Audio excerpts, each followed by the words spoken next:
di our channel Cerita Kuy. Oke, sekarang kita lagi sama ownernya Talent Coffee, Ibu Vira. Ya, halo viewers. Ya, viewers Cerita Kuy.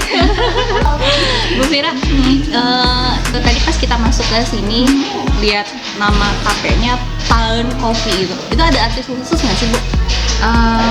Mengenai nama nih ya, nama tahun. Soalnya kan tahun gitu. Provokatif. Ya, jadi sebetulnya ini memang sengaja dibikin ambigu ya. Jadi ada beberapa orang yang mempertanyakan, emang tujuannya di situ ya. Jadi biar diingat, biar penasaran dan biar diingat.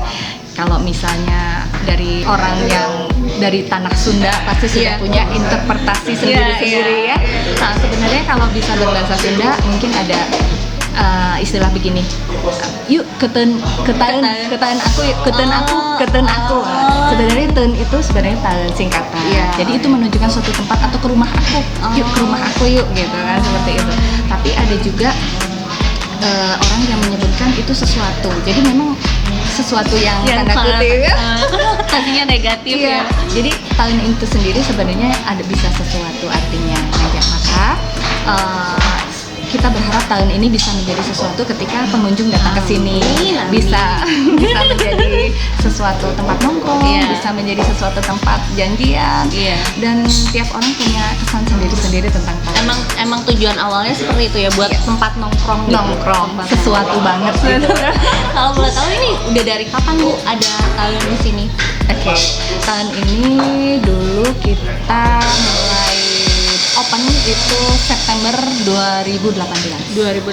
Emang spesifikasinya kopi dari awal. Dari awal kopi. Bentar lagi ulang tahun. Oh iya, September. Oh iya bener, September.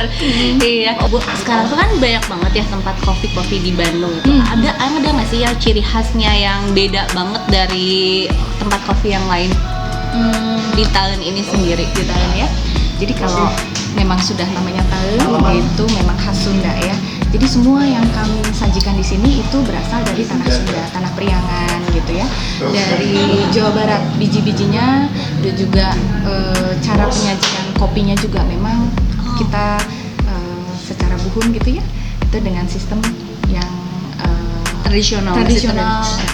Sunda banget gitu. Juga ada beberapa menu makanan juga, dan di sini menu-menunya juga menu. Iya, berarti biji kopinya langsung dari Jawa Barat sendiri ya. Dari mana sih, Bu, kalau boleh tahu?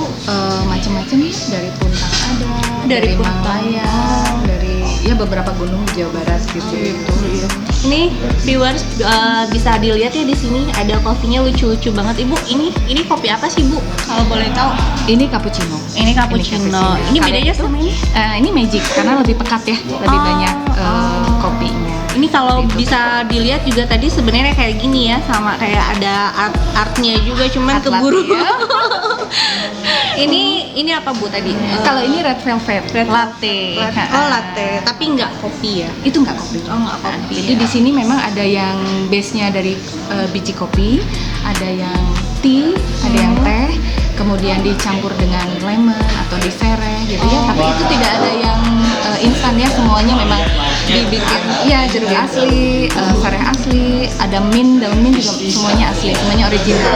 Pemilihan menunya juga Ibu sendiri yang milih? Iya, ada beberapa kita coba, kita trial dan error beberapa kali memang, dan akhirnya kita fixkan seperti ini sekarang. Oke, ada cerita nih. Pertama buka itu sebenarnya kita diminta buka pada tanggal 18 September ini.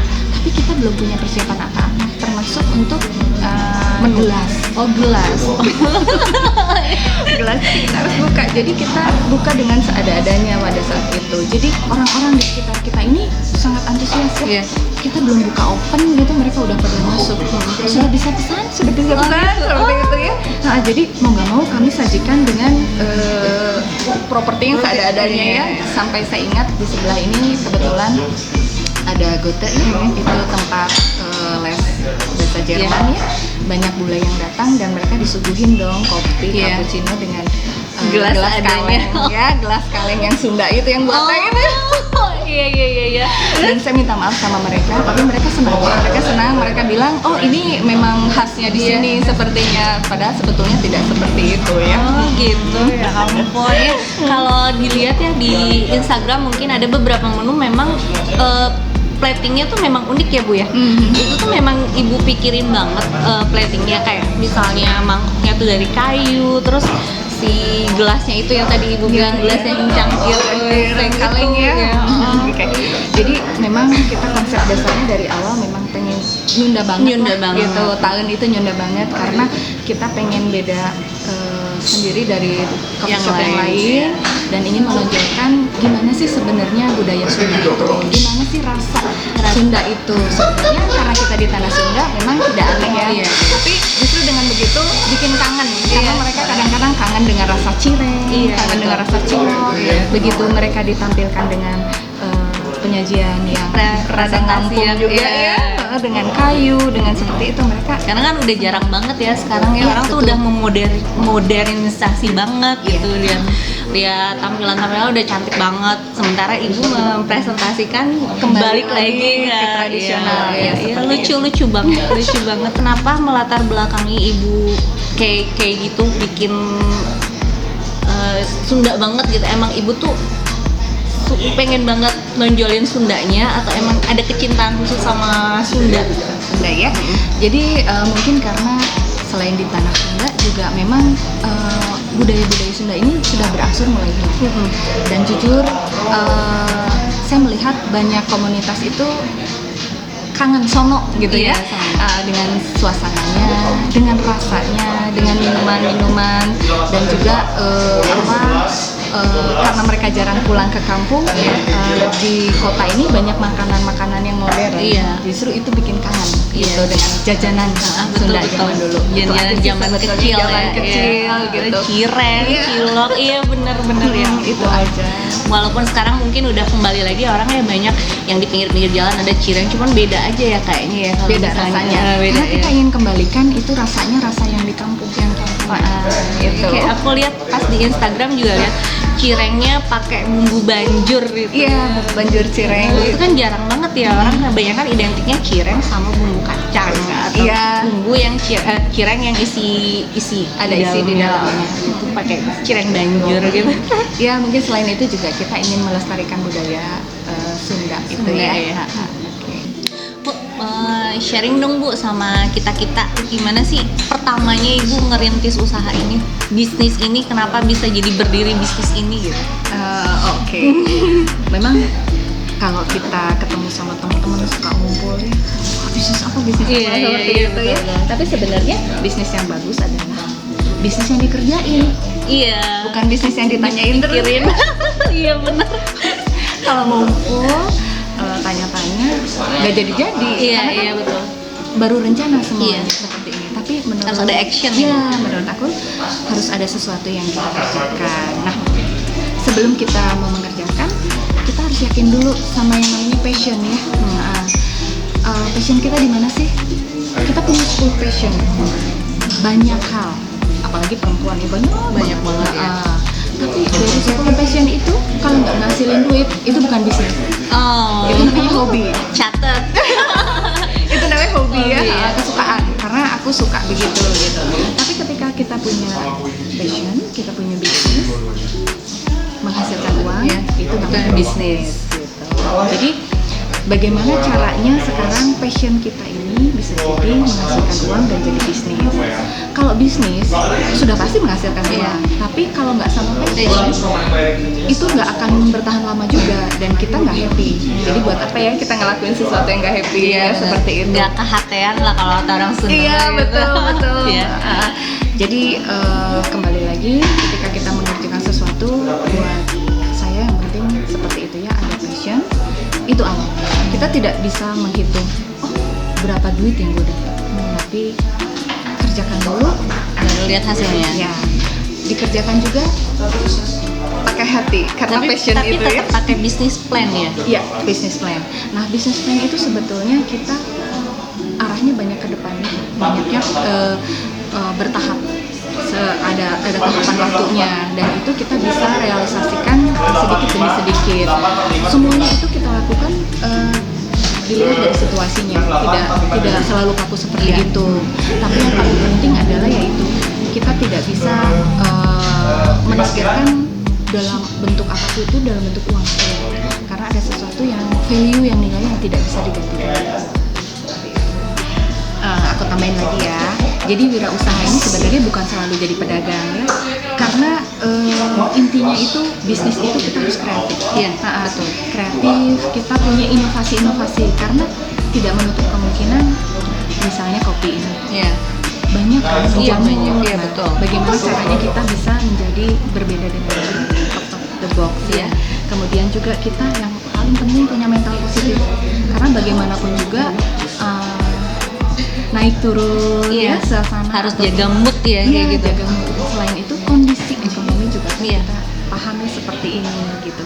Jadi semuanya itu kita rangkum dalam suatu pemikiran ataupun dasar kita untuk memutuskan dalam setiap strategi untuk pemasaran seperti itu.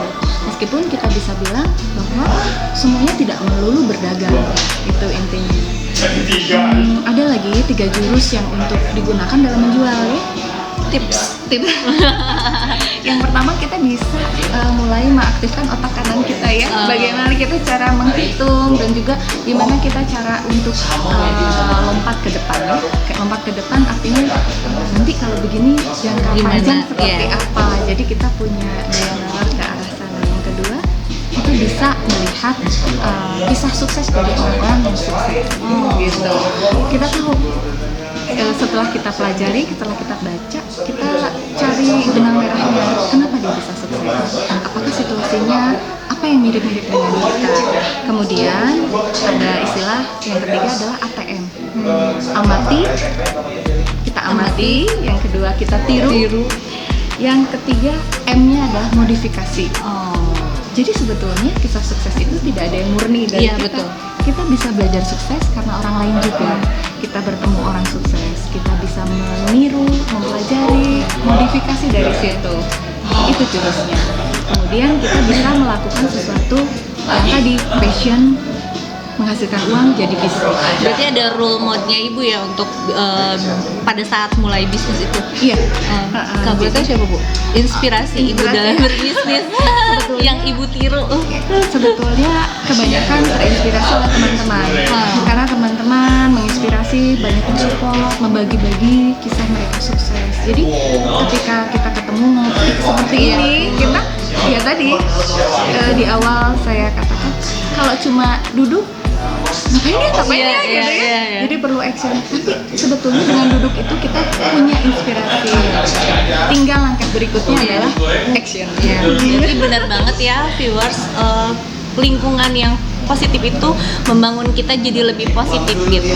Benar ya bu? Kayak gitu ya. Betul, setuju saya. Jadi lebih sering ketemu sama orang, ngobrol sama orang, berarti menghasilkan ide-ide yang lain atau inspirasi yang lain ya. Kayak kita sekarang juga kan aku jadi banyak oh iya terinspirasi lagi seperti itu ya. Ya mudah-mudahan kita bisa saling bermanfaat ya. Amin. Itu tujuan utamanya kita dari acara ini tuh gitu. Ya, saling menginspirasi, saling memberi energi positif gitu. Oke. Bu, tadi kan pas ibu cerita tentang bisnis, berarti kan ibu udah ada pandangan ke depan ya. Dalam beberapa tahun ke depan, tahun tuh akan seperti apa jadinya?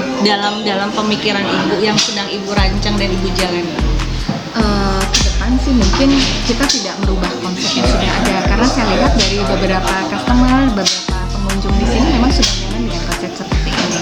Tapi memang ada beberapa visi misi ke depan adanya talent lain di kota-kota lain, seperti franchise begitu. Jadi mereka bisa merasakan bagaimana sih kopi Nyunda ini, bagaimana sih masakan camilan Sunda ini di kota-kota lain, atau bahkan bagi para orang-orang Sunda yang yang lagi tinggal di kota lain, mereka bisa merasakan kalau misalnya kangen.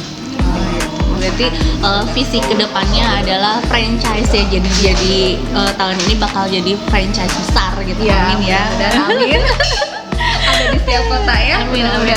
Ibu terakhir dong, ibu punya nggak sih kata-kata atau misalnya moto-moto atau apa ya, sugesti positif buat diri ibu sendiri yang bisa di-share sama orang kalau misalnya mau berbisnis tuh kayak gimana gitu? Oke, mungkin bisa dibilang usaha bisnis, wirausaha itu sebenarnya bukan mimpi, tapi kita bisa seperti ini karena kita memiliki mimpi, itu aja. Kita seperti ini karena memiliki mimpi. Iya. Berarti kita tuh nggak boleh berhenti bermimpi intinya ya. Itu. Kita bisa dibangun seperti ini itu karena dari mimpi-mimpi kita. Jadi mimpi itu sangat penting. Oh iya, bener. Ibu, aku mau minum dulu ya, mau nyobain dulu ini. Mudah-mudahan suka ya. Ini tuh dibikin dari apa, Bu? Red velvet tuh base-nya apa? Base-nya itu ada namanya red velvet itu Red velvet sendiri ini, ya, terus ditambah susu latte dan bahan lain Rahasia. barista. Rahasia, oh iya. Suka ya Bu? Iya, enak. Aku lagi nggak minum kopi, jadi ini enak. Pada masa pandemi seperti ini agak kesulitan kita untuk menghadirkan teman-teman untuk datang ke sini ya. Maka kita banyak berjualan online. Produknya seperti apa? Online ini contoh salah satunya ya. Iya. Oh, Nah, apa ini Ya, ini cuanki Bandung. Cuanki Cuanki Bandung. asli Bandung. Dibilangnya cuan kita. Cuan kita. Cuanki enak. Boleh dari cobain nggak, Bu? Bandung. Iya, boleh silakan. Aku cobain ya. Iya. Aku tuh nggak tahan kalau lihat yang kayak gini-gini. Aduh, ini tuh ada bakso, ada siomay. Somai cuanki, ada tahu. Aku cobain dulu. Ya. Cuanki enak, dinikmati selagi hangat. Iya, Ya. betul. Kita tambahin ini Ya, biar tambah. enak. Nah, ini bikin sendiri atau gimana, Bu? Iya, tim di sini yang menyiapkannya ya. Ini inspirasinya dari mana? Jun? Iya. Aku sambil makan ya, Bu, Iya, nyobain. silakan. Jadi inspirasi cuanki ini memang karena kondisi hampir semua yang punya rumah makan ataupun usaha-usaha kuliner itu mengalami penurunan. Jadi gimana caranya tim kami semua di sini untuk tetap bisa bertahan, survive dengan kondisi yang baik lah ya. Maka kita tidak tutup pada saat itu. Kami berpikir apa yang bisa kita jual namun tidak menurunkan omset. Nah, jadi akhirnya kita lihat masakan yang khas banget Jawa Barat ya, khas banget Sunda, itu cuanki. Ini kalau misalnya Ibu tahu, Iya. biasanya ditemuin di pinggir jalan, Pinggir suka ada jalan yang lewat, ditanggung gitu ya. kemana-mana gitu. Nah, kebetulan orang-orang sering kangen di masa ini kan, nggak berani mereka untuk beli ya dari si pedagang gitu. Jadi akhirnya kita antarkan ke kita kasih sampel sedikit, ternyata level masyarakat senang banget ya dengan cuanki ini. Dan pastinya lebih sehat. Lebih sehat, Lebih ya, sehat, karena lebih sendiri. higienis. Enak. Iya. Jadi siomaynya tuh kayak khasnya banget emang-emang, cuman lebih apa ya? Lebih berisi. Kalau misalnya yang di emang-emang tuh kan Kopong ya. iya, kopong. Nah, ini tuh padat banget tuh isinya tuh sampai tuh. Enak banget ini. Iya. Serius. Makasih. Serius ini enggak peres. Mudah-mudahan suka ya. Bisa pada mampir untuk coba ya. Wajib nyobain kalau yang suka cuanki, enak banget beneran. Bener enak banget. Makasih.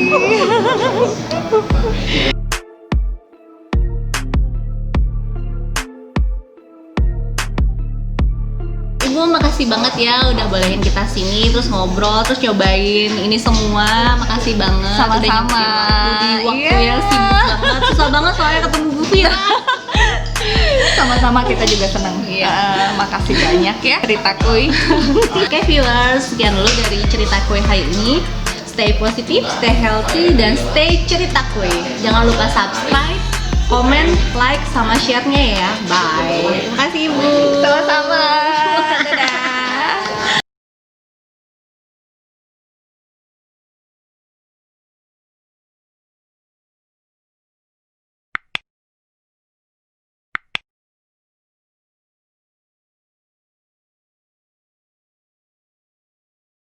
ya, Teteh ada pengalaman yang mengharukan gak sih Pas lagi make up ya, lagi make up?